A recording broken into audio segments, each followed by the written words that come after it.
ஜனவரி மாதம் 20ஆம் தேதி எபிரேயர் புத்தகம் 5வது அதிகாரம் 1-10 வசனங்கள். கிறிஸ்து குருக்களுடைய வாரிசிலே வரவில்லை, இருப்பினும் அவரை குறித்து இந்த பகுதியில் சொல்லப்பட்டிருக்கிறது. இந்த பணியை ஆரோனை போல அழைப்பு வர வேண்டும்.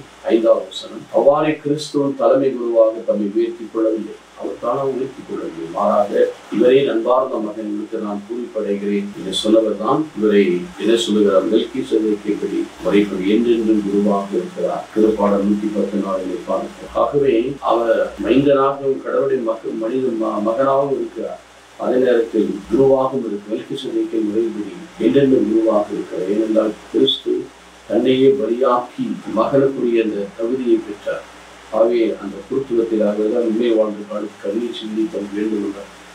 பயபக்தி முன்பு தான் தேவனருக்கு சொல்லி சாய்த்தார். அவர் மெல்கிசேதேக்கின் முறைப்படி என்றென்றும் குருவார். தன்னுடைய பலியாக்கி தன்னை ஒரே முறை காலத்துக்கும் மாசற்ற பலியாக கிறிஸ்துவுக்கு கொடுக்கிறாரே.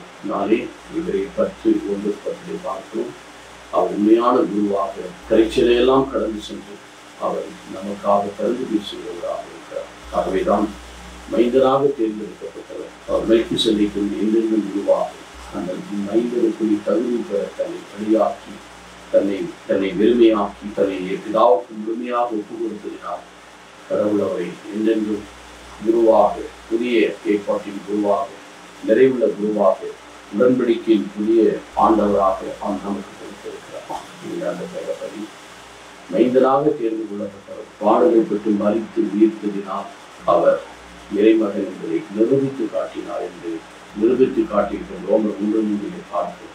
ஆகவே நாம் அவர் உண்மையான குருவாக என்றென்றும் மெல்கிசேதேக்கின்படி குருவாக நமக்கு தரப்பட்டிருக்கிறார்.